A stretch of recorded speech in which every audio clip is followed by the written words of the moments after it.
Get this trash out of my lobby. People like her come here to scam, not to bank. The words detonated in the air, loud enough to rattle even the glass doors at the entrance.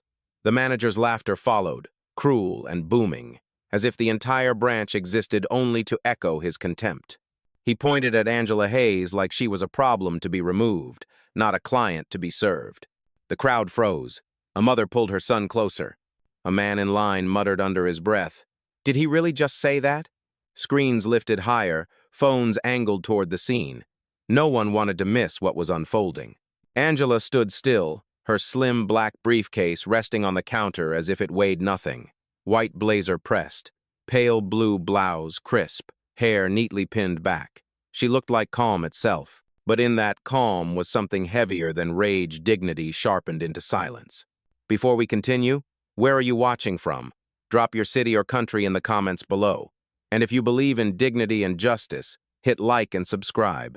These stories spark change, and we are glad you are here. Now, back to Angela. She had walked into the branch with a simple request, a significant withdrawal from her own account. Identification in hand, information ready, but none of it mattered. Not to him. To the manager, the very sight of her was enough to trigger suspicion, enough to trigger insult. He leaned across the counter, his grin wide, his tone dripping disdain. "We do not hand out cash to people off the street. You want money? Try the pawn shop 2 blocks down." His words carried like poison, filling the lobby with the stench of prejudice. Gasps rippled. A young woman near the teller whispered, "She gave him her ID. He did not even look at it." Oh. 2 police officers stepped forward at the manager's beckon, their movements rehearsed and unhurried, as if this routine was all too familiar. One clamped his hand around Angela's arm, testing her resistance. She did not move. She did not protest. She only turned her gaze toward the man who dared to dismiss her existence. He chuckled again, cruel and careless. "I said, remove her. Call 911. We are not running a charity for imposters." The room shifted. Murmurs grew. A teenage boy near the waiting area pressed record, whispering, "This is discrimination. Live at First National Bank." Angela inhaled slowly, every breath layered with memories. 24 years old, told her savings account, did not belong to someone like her. 31 years old, escorted out of a private lounge, despite showing a platinum card. Now here she was again, decades later, a lifetime of dignity still met with suspicion. But today would not end the way it always had.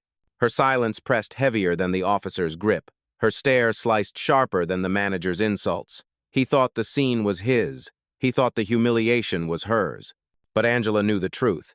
This bank did not belong to him. It belonged to her. And with a single phone call, he was about to find out. Angela Hayes did not fight the officer's grip. She simply placed her briefcase carefully on the counter as though she were setting down evidence in a courtroom. The officer's hand tightened, but she remained steady, her eyes fixed on the manager who was now pacing in front of her like a showman basking in his own cruelty. "You think flashing a piece of plastic makes you a client?" he sneered, waving her identification card in the air. "This is fake. You are fake. We protect this institution from people like you." His words carried a deliberate weight, slicing the silence of the lobby. Angela did not reply. She had learned long ago that silence, held at the right time, could be more powerful than any argument.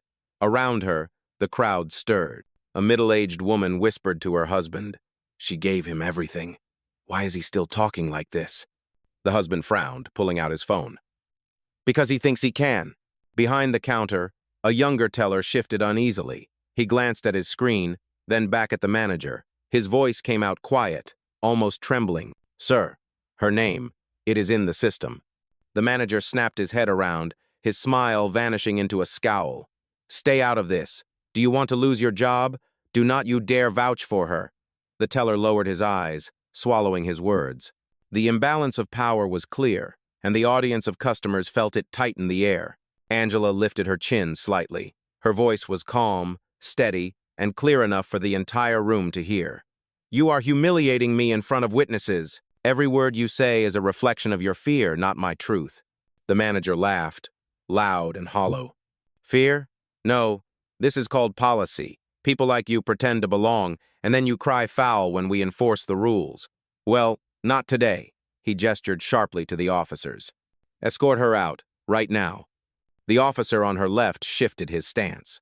But before he could move her, Angela's phone rang, a soft vibration against the counter.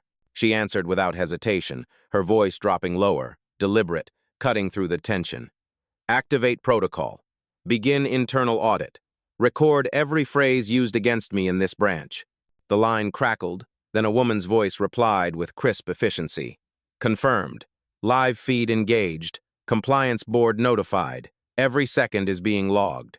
The manager's smirk faltered for the first time. His eyes darted to the customers, to the glowing phones capturing every angle. He straightened his tie, his confidence cracking under the weight of a truth he had not yet seen. Angela closed her phone and folded her hands calmly on the counter. She did not resist the officers. She did not move at all, because she knew the stage was shifting. And soon the man who believed he owned the room would discover that ownership was never his to claim. The crowd inside the lobby was no longer just watching. They were holding their breath, waiting to see what would happen next. The tension had spread like electricity, humming beneath every whispered word and every lifted phone. Some customers shifted uncomfortably toward the exit, but most stayed rooted, unwilling to miss what was unfolding before their eyes. The bank manager leaned across the counter, his voice sharpened into something that sounded almost triumphant. Call me whatever you want, but you will not get away with this. Security is here, the police are coming, and this branch does not serve imposters. You heard me. She is a fraud. She does not belong here. His words hit the lobby like a hammer. A young man near the waiting chairs muttered loudly enough for others to hear. She literally handed him her identification. He will not even check it. Another voice chimed in. He is trying to make an example out of her. The murmurs spread, and with them, the sense of unease deepened. Angela Hayes did not blink. Her voice, measured and low, carried a calm authority that forced silence back into the room. You are mistaking patience for weakness. That is your last mistake. The officer holding her arm shifted uncomfortably, as if unsure whether he was restraining a suspect or cornering someone far more powerful than he realized. His partner glanced at the crowd of raised phones and hesitated. The manager, however, pressed forward, emboldened by his own arrogance. You see, he said loudly, pacing like a ringmaster in a circus he thought he controlled. This is why we must be vigilant. People like her walk in here dressed up, trying to look important, but when you scratch the surface, it is all a lie. She does not have the money she claims. She does not have the background she claims. She is nothing. The word nothing lingered in the air like smoke. A woman near the back gasped audibly. A man whispered, "That is too far." Angela let the insult hang. Then, slowly, she looked to her left, where one of the junior tellers stood frozen. You saw my name, she said, her tone calm but unmistakable. It is in the system, is it not? The young teller swallowed hard, his lips parting as if to speak. But before he could answer, the manager snapped, Not another word. You are finished if you open your mouth. Angela did not move. She did not need to. The silence from the teller was already an answer. The customers saw it. The officers saw it. The manager saw it too, which only fueled his rage. Call 911 again, he barked to his assistant. Tell them it is urgent. She is a threat to this institution. If they do not hurry, I will have her arrested myself. Phones lifted higher. Customers whispered louder. A teenage girl near the front whispered to her mother, They are going to regret this. She does not even look afraid. And she was not. Because Angela knew something the others did not. This performance, this public humiliation, was no longer her burden to carry. It was his. And soon the weight of his words would crush him, not her. Angela Hayes remained perfectly still, her posture as unshaken as the marble pillars holding up the lobby. The officer's grip on her arm had tightened, but it was his own uncertainty that showed in the twitch of his jaw. She had not resisted. She had not raised her voice. Yet the air around her was charged, heavy, bending the room in her direction. The manager did not notice, or perhaps he refused to. He adjusted his tie, puffed his chest, and delivered his next insult with the pride of a man who believed humiliation was a weapon. Look at her, he shouted, gesturing with wide arms so every customer could see.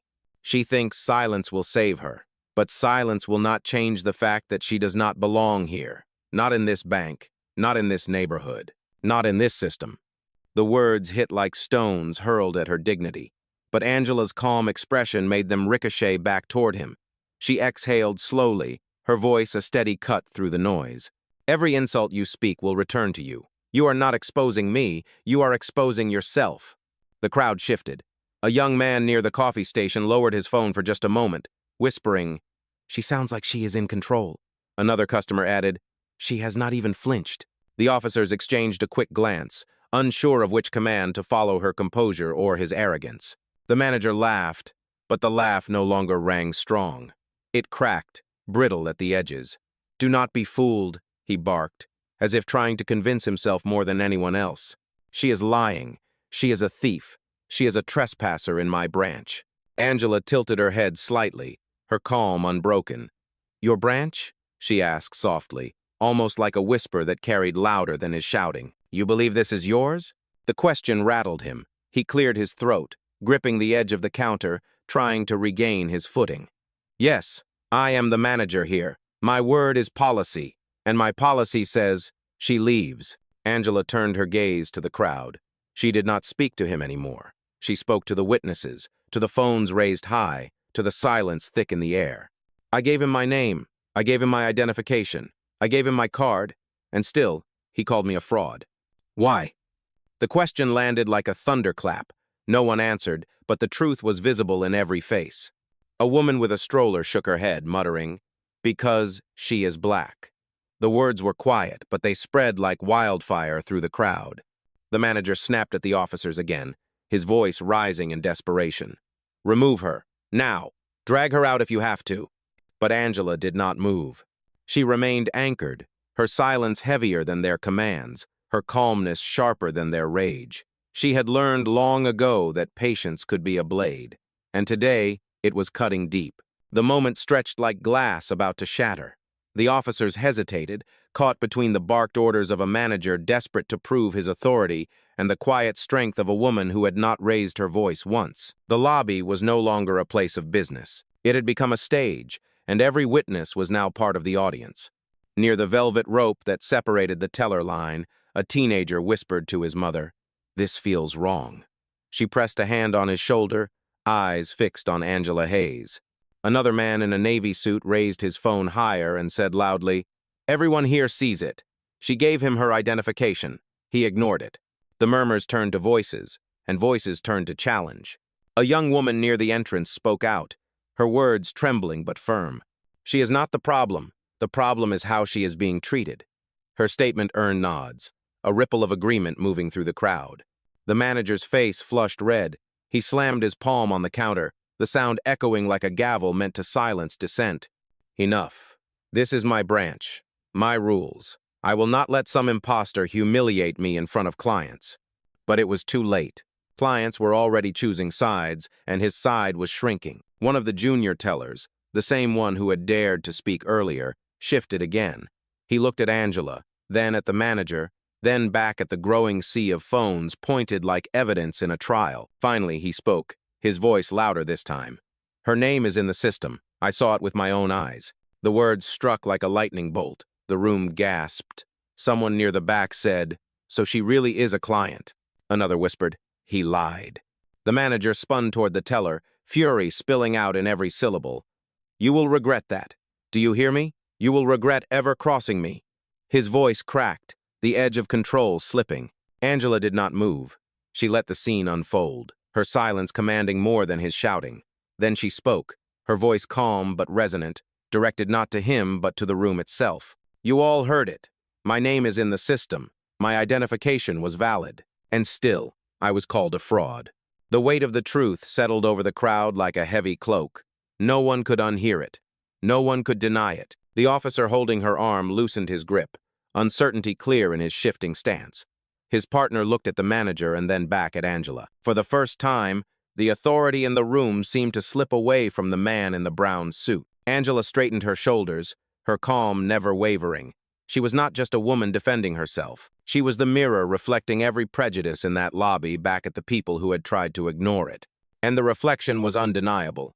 The bank lobby was no longer a quiet space for transactions. It had become a courtroom without walls, with every customer acting as jury. Phones hovered in the air, red record lights glowing like watchful eyes. The weight of truth pressed down heavier than the marble columns. The manager's voice cracked, desperate to regain control. Do not listen to her. Do not listen to the boy behind the counter. This is protocol. This is procedure. She is lying to all of you. She is nothing but a thief. The insult landed harshly, but this time the crowd did not stay silent. A woman in the back raised her voice, trembling with anger. She gave you everything you asked for. You refused to look. Her words triggered more voices, rising like a tide. She is not the fraud. You are. This is blatant discrimination. Oh, you cannot throw someone out for existing. The sound grew, overlapping. Building into a chorus the manager could not silence. His face turned crimson, his tie pulled loose as sweat gathered at his temples. He slammed the counter again, the sound brittle, hollow, nothing like authority. Shut your mouths, all of you. This is my branch and you will not tell me how to run it. But authority was no longer his. Angela Hayes lifted her gaze slowly, her eyes scanning the room, catching the phones, the faces, the witnesses who had finally found their voices. When she spoke, her words were calm and deliberate, as though carved in stone. Every insult you throw at me is another stone building the wall around you. You are not protecting this institution. You are destroying it. The junior teller's voice returned, firmer now, no longer afraid. She is right. Her account is valid. Her funds are real, and you refuse to even verify them. The crowd gasped again, louder than before. The truth had been spoken twice, and this time it would not be buried. The manager spun toward the teller, his voice ragged. You are finished here. I will personally see to it that you are fired. Do you hear me? Fired. But the threat fell flat. Customers shook their heads, some shouting, others recording closer. A man in a suit near the espresso bar declared, "You cannot fire him for telling the truth." His statement drew a ripple of applause, a sound the manager could not drown out. Angela stood unmoved, her hands folded neatly on the counter, as though she were presiding over the trial. She did not smile. She did not gloat. She simply let the silence return, heavier this time, forcing everyone to sit with what they had just witnessed. The officer still holding her arm pulled back slightly, his grip loosening. He looked to his partner, then to the restless crowd, then finally to Angela. Doubt crept into his stance. The manager saw it too. His control was slipping. His voice, once booming, now sounded small against the rising chorus of truth. "Remove her now," he barked again. But even he no longer believed the command would be followed. The lobby was shifting. The balance of power was no longer his to command. It was already moving, slowly but unmistakably, toward Angela Hayes. The breaking point came like a crack of thunder. The manager, red-faced and trembling, pointed at Angela Hayes with a hand that shook more from desperation than authority. His voice tore through the lobby, raw and venomous. "You heard me. Arrest her, right now. She is a criminal. She is trespassing. She is a danger to every one of us." The accusation did not echo with strength. It reeked of panic. Still, the words spread quickly, infecting the air. Some customers gasped. Others shouted back. The tension twisted tighter, every eye flicking between Angela, the officers, and the man unraveling in his suit. One of the officers finally stepped forward. His jaw was locked, his tone cold, rehearsed. "Ma'am, hand over your bag and your briefcase. You are being detained for non-compliance." His hand moved toward her shoulder. The crowd erupted. "She did nothing wrong. You cannot detain her for that. This is illegal." The red record lights flared brighter as people raised their phones higher. The moment was no longer private. It was public, permanent, irreversible. Angela did not resist. She did not raise her voice. She simply shifted her gaze to the officer and said in a tone that cut deeper than any scream, "Touch me again, and you will be answering to a boardroom, not a holding cell." The officer's hand froze an inch from her arm. He hesitated, torn between the command from his superior and the force in her words. For a moment, silence reigned again, heavier than steel. The manager broke it with another outburst, his voice cracking with rage. "Do not listen to her lies. She is a fraud. She is nothing but a thief in a blazer. Look at her. She cannot even prove she belongs here." Angela inhaled once, steady, then lifted her head. Her eyes swept the lobby, catching the witnesses, the officers, the junior teller still frozen at his station. And then she spoke, her words slow, deliberate, undeniable. "You have my identification. You have my name in your system. And still, you call me a thief. What you cannot stand is not fraud. It is the sight of a black woman in a space you believe belongs only to you. Gasps erupted. A woman near the front clutched her purse tighter, eyes wide. A man whispered, "She just said the truth out loud." Another customer muttered, "He cannot come back from that." The officer who had nearly grabbed her stepped back, his uncertainty now visible to everyone watching. His partner lowered his eyes, no longer eager to enforce a command that had turned rotten in the light of witnesses. The manager slammed his fist against the counter, the sound sharp but hollow. "Enough. Get her out before she poisons this room any further." But the poison was not hers. It was his, and the crowd knew it. The silence that followed was not compliance. It was judgment, and the judgment was not in his favor. Angela Hayes reached for her phone with the same calm precision she had carried since the first insult. Her hand did not shake. Her voice did not waver. She lifted the device, pressed a single button, and spoke softly into the receiver. "Activate executive protocol. Begin full compliance recording. Confirm all feeds are live." The line clicked. Then a voice answered, crisp and professional. "Protocol confirmed. Recording has started. Legal and ethics teams are connected. Every second from this moment forward is archived." The words carried through the speaker just loud enough for those closest to hear. A ripple moved through the crowd. They knew something important had shifted. The manager's smirk faltered, but he forced a laugh to cover his unease. "What is this, some kind of performance? You think a phone call scares me? You think you can bluff your way into respect?" He turned to the officers, his finger jabbing the air. "Do your jobs. Remove her," I said now. But the officers hesitated. One of them looked down at Angela's phone, listening to the calm, precise instructions being relayed from the other side. It did not sound like a bluff. It sounded like authority. Angela did not acknowledge the manager. She kept her eyes forward, her words flowing steady into the phone. "Timestamp this moment. Manager initiated discriminatory language. Officer contact attempted without cause. Preserve witness audio from lobby." The voice on the other end confirmed. "All data logged. Witness recording synced. Live feed secure." Gasps rose from the crowd. A young woman whispered, "She is documenting everything." A man near the front muttered, "She knows exactly what she is doing." The junior teller, who had already risked speaking once, stepped out from behind his station. His voice cracked at first but grew stronger. "Sir, you need to stop. This is being recorded. Everyone can see she belongs here. Her account is valid." The manager whirled on him, his rage spilling out. "Back behind that counter before I have you escorted out too. You think she will save your job? She will not. I run this branch." Angela finally lifted her gaze to him, calm but piercing. "You run nothing that I cannot shut down." The room stilled. Even the hum of the air conditioning seemed to fade. Her voice had landed like a verdict, undeniable and absolute.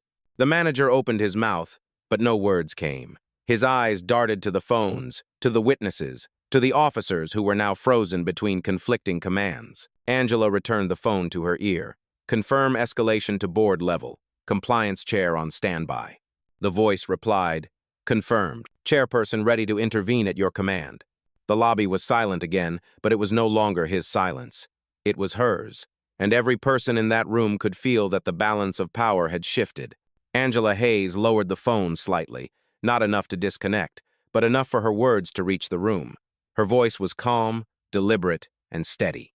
"You wanted proof. Here it is. My identity has been verified. My account is active. My funds are intact. The only fraud here is the prejudice standing in front of me." The crowd reacted immediately. A woman near the teller line whispered, "She just called him out." A man holding his phone said louder, "And she did it without even raising her voice." The manager's composure cracked. His smirk twisted into something sharp and bitter. "You think you can intimidate me with theatrics? This is my branch. I am the authority here. You are nothing more than a guest who overstayed her welcome." And Angela turned her head just enough to face him directly. Her eyes were steady, unblinking. "No, I am not your guest. I am your employer." The words dropped into the lobby like a thunderclap. Gasps broke out across the crowd. Someone exclaimed, "Wait, what did she just say?" Another customer muttered, "She said she is his employer." The manager laughed, but it rang hollow. His eyes darted nervously to the officers, to the junior teller, to the recording phones capturing every flicker of his unraveling. "Lies, all lies. If you truly were who you say you are, you would have announced it the moment you walked in, but you did not. Because you are nothing. Angela lifted her phone again, her voice precise and sharp. Compliance, state my position. The voice on the other end did not hesitate. Confirmed. Angela Hayes, Chief Executive Officer of Hayes Financial Group, parent company of this institution. The lobby erupted. Gasps, shouts, even applause rose from the crowd. One customer shouted, "She owns this place!" Another yelled, "You just tried to throw out your boss!" The manager's face drained of color. His tie hung loose. His hands trembled against the counter. He opened his mouth, but his words stumbled. That cannot be. She is lying. Angela's gaze did not waver. You called 911 to remove me from a bank I own. You called me a fraud in front of witnesses. And now, you will answer for every word you said. The officers stepped back fully, no longer holding her, their hesitation replaced by recognition. One of them muttered, almost under his breath, "She really is the owner." The crowd, once divided, now pressed forward with energy, their voices rising together. Phones zoomed in, capturing the manager's face as it collapsed under the weight of truth. Angela stood anchored, calm, unshaken. Her silence after the revelation was louder than any outburst, because in that silence, everyone in the room understood this was not just a client defending herself. This was the owner reclaiming what was always hers. The manager staggered back a half step, as if the very floor had shifted beneath him. His lips parted, but no sound came. He glanced at the officers for help, but their hands had already fallen to their sides. They were no longer holding Angela Hayes. They were no longer even looking at her. Their eyes were locked on him. The lobby buzzed like a storm building strength. Customers spoke openly now, no longer whispers but declarations. She is the CEO. You tried to humiliate your boss. This is all on camera. The red record lights burned brighter as phones pressed closer, capturing every flicker of fear on his face. Angela did not need to raise her voice. She simply lifted her phone again, her tone steady and sharp. Confirm suspension of branch authority. Lock out all local access under his credentials. The voice on the line replied, firm and immediate. Confirmed. Manager's credentials suspended. Access revoked across all systems. Right then, the manager's computer monitor went dark. His login screen flashed red. Access denied. His assistant's terminal followed, then the teller station beside it. Panic spread across their faces. The authority they had leaned on so heavily was gone in an instant. The junior teller stared, wide-eyed, then slowly looked toward Angela. Relief washed over his face, as if a burden had been lifted. Customers gasped. Some even applauded. A man near the coffee station clapped twice, and others joined, their hands striking together in rhythm, a sound of approval echoing through the marble hall. The manager's voice broke at last, raw and pleading. You cannot do this. I was following procedure. I did what I thought was right. Angela's gaze cut through him, steady as stone. Procedure does not include humiliation. Policy does not include prejudice. And power does not protect you from accountability. The room fell silent at her words. The only sound was the faint hum of the air conditioning and the soft clicks of phones still recording. The manager looked around, seeking an ally, but found none. The officers would not move. The assistant would not meet his eyes. The customers stared at him with open disdain. And above all of it stood Angela Hayes, unshaken, unbroken, holding the authority that had always been hers. In that moment, it was clear. His career had ended the same way he had tried to end her dignity with one public act, witnessed by all, recorded forever. Angela did not move closer. She did not raise her hand. She simply let the silence hang, heavy and final, until the entire lobby understood that the balance of power had shifted for good. The silence after the system lockout was deafening. The glowing red message on the manager's computer screen, "Access denied," was more final than any order Angela Hayes could have spoken. Customers stared at it like a verdict handed down in real time. The manager's assistant, pale and trembling, fumbled with her own keyboard. The same message appeared, locking her out. She gasped, covering her mouth with both hands. The junior teller looked down at his screen and saw the opposite. His system remained active. His relief was visible, almost radiant.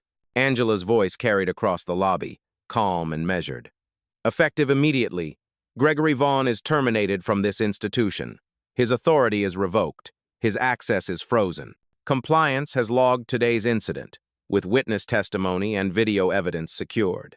Gasps broke through the crowd. A man near the back raised his voice.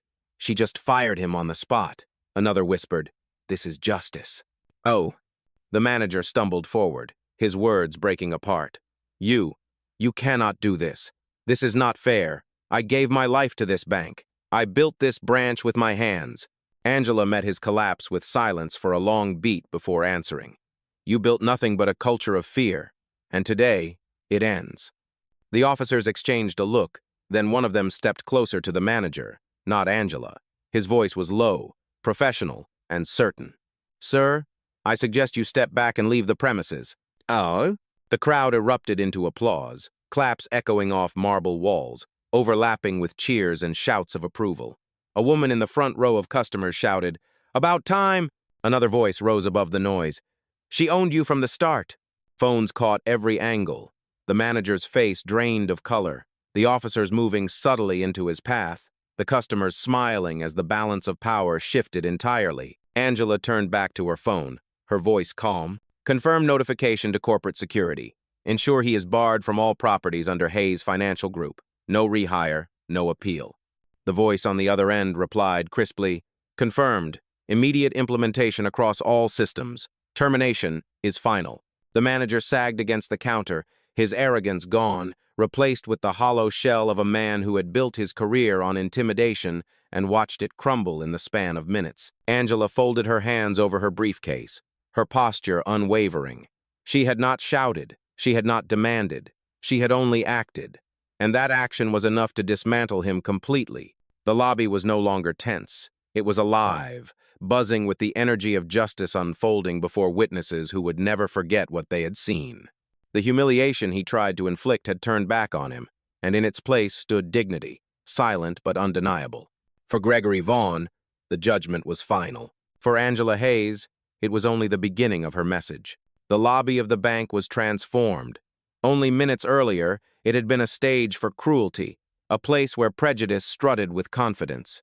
Now it stood as a monument to justice. Customers who had been silent at first were clapping openly, their cheers echoing off polished marble floors and glass windows.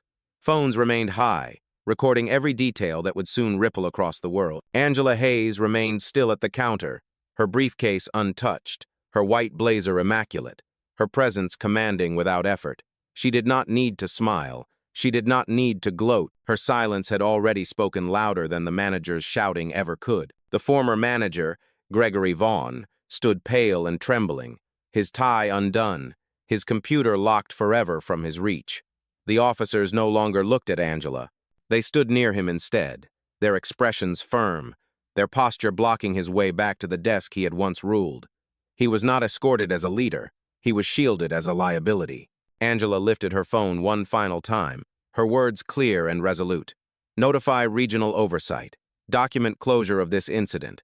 And let the record show when bias walks into a bank, it leaves unemployed." The voice on the other end replied with quiet authority. "Logged, archived, complete." And zero. She lowered the phone and faced the room. Every eye, every camera, every breath belonged to her. Her voice carried with calm force, deliberate and undeniable. "You called 911 to remove me from my own bank. I only needed one call to remove you. Let this be clear. Dignity does not need permission. Justice does not need volume, and power does not need to scream." The words settled like stone, heavy and unforgettable. The crowd erupted again, clapping, cheering, some shouting her name. A woman in the back whispered, tears in her eyes, "She did not just defend herself. She defended all of us." The officers gave a small nod and stepped aside. The junior teller, who had risked his job to speak the truth, looked at Angela with quiet respect. She returned a single nod, a silent promise that his courage would not be forgotten. Gregory Vaughn stumbled toward the door, his career left behind with every step. He had entered the morning as a man certain of his authority. He left it as an example of what happens when arrogance and prejudice collide with truth. Angela Hayes turned, collected her briefcase, and walked toward the exit. The crowd parted for her like water bending around stone. Phones followed her until she passed through the glass doors into the daylight, leaving behind a lobby forever changed. And as the echo of her footsteps faded, one truth remained clear to everyone who had witnessed it. Justice does not always arrive with flashing lights or raised voices. Sometimes, it arrives in silence, deliberate, patient, unstoppable.